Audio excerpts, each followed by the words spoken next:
Hello friends, నమస్తే. భార్య పేరు మీద డిపాజిట్ చేస్తే 32,000 వడ్డీ కొత్త పథకం.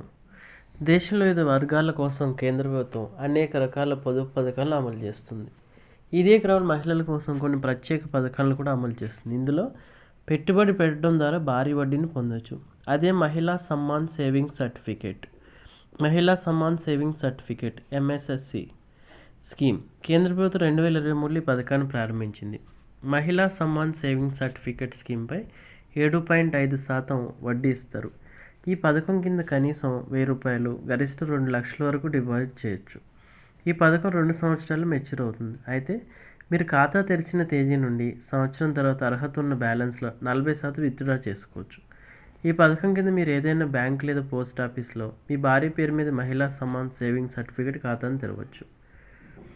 ₹32,000 వడ్డీ వస్తుంది. మహిళా సమ్మాన్ సేవింగ్స్ సర్టిఫికేట్ పథకం కింద మీరు 2 లక్షల కంటే ఎక్కువ డిపాజిట్ చేయలేరు. ఒకవేళ 2 లక్షలు డిపాజిట్ చేస్తే ఈ మొత్తంపై మీకు 7.5% వడ్డీ లభిస్తుంది. దీని ప్రకారం మెచ్యూరిటీపై మొత్తం ₹2,32,044 పొందుతారు. అంటే 2 లక్షల డిపాజిట్పై ₹32,044 వడ్డీ పొందుతారు. మీరు ఇంకా వివాహం కాకపోతే మీరు మీ తల్లి పేరు మీద కూడా మహిళా సమ్మాన్ సేవింగ్స్ సర్టిఫికేట్ స్కీమ్లో కూడా పెట్టుబడి పెట్టవచ్చు. ఇది మాత్రమే కాదు, మీ కుమార్తె మీరు ఆమె పేరు మీద కూడా పెట్టుబడి పెట్టవచ్చు.